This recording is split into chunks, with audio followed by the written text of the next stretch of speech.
Hi, I'm Dana, creator of the Sleep Sense program, and today I want to talk a little bit about newborns.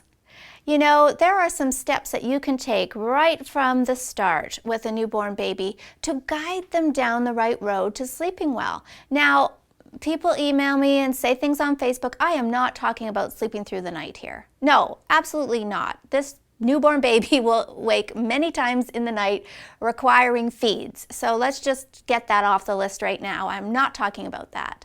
I'm also not talking about sleep training in the sense that, you know, so many people consider what their definition of sleep training is. I'm not talking about that either.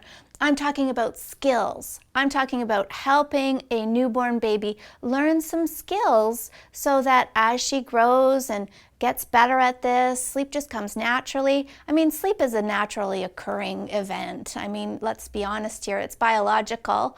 But if we help encourage the right skills, then a baby just starts sleeping wonderfully right from the start. I've done it with my own two children after I started Sleep Sense.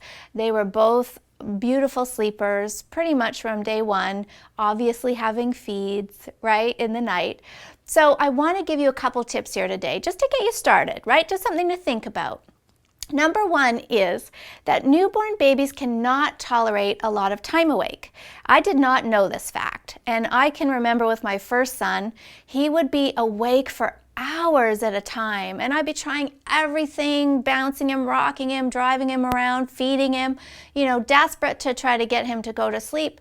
But he wouldn't, right? He would get more and more overtired as time went on, and then inevitably we end, you know, with a huge crying festival on his end because he's so overtired that he just can't cope anymore. And I see that a lot with newborn babies. So newborn babies can only tolerate about 45 minutes of time awake. That's it, right? That's surprising, isn't it?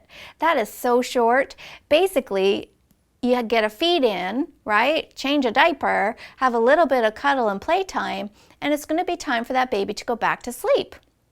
And if you keep that in mind and you keep an eye on the clock and you time it right, putting a baby down at the 45-minute mark is much easier than waiting an hour or two, and now overtiredness is setting in and baby's getting cranky, and then it's really tough to get baby to go to sleep at that point. So I would just encourage you to at least try on occasion, okay, it's been 45 minutes, let's put her in the bassinet and see what happens.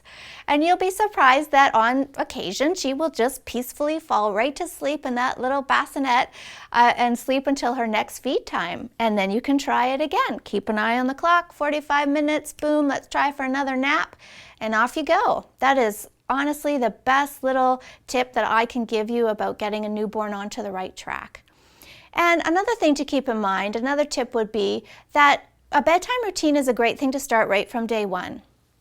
You know, it's a cueing system for our body and our brain. It gets us ready for the night to come. And if you start that road with your newborn baby, then absolutely she will know that I get a bath, I have a jammy change, I get a feed before bed, maybe we read a story, and now it's nighttime, and that's different than day. And you'll find that just giving her that little bit of a prep for the body and the mind and get everything in line with that, she will start sleeping longer and longer stretches at that bedtime put down. I love to start with a bath. I know the first couple of baths with a newborn baby, they do not like it, but the more you do it, the better able they are to cope, and they start to really enjoy it. And it's something that's so different than anything else that goes on in a newborn baby's day that it's a great cue. It's an awesome first step. So I would encourage you to do that as well. I also want to encourage you to get a lot of daytime sunlight into your baby as much as you can throughout the day. So going for walks, awesome idea. Even just sitting by a window to let some sunlight come in. This is going to really help get your baby's body clock in line with daytime alertness, nighttime consolidated sleep. Obviously, there's going to be lots of daytime sleeping going on too, but just helping her body clock get in line with the cortisol levels and the melatonin levels, it's really going to help get your baby's body clock cooking along with yours. A lot of people say their newborns have their day and night mixed up, and some do for the first week or two. So lots of daytime exposure is really going to help with that. And then dim the lights, calm things down about an hour or so before bed so that melatonin starts to kick in, and you can get this baby sleeping more soundly through the night. So a couple of tips, try them. You might find that it really helps get your baby down the right road. Thanks so much for watching. Sleep well.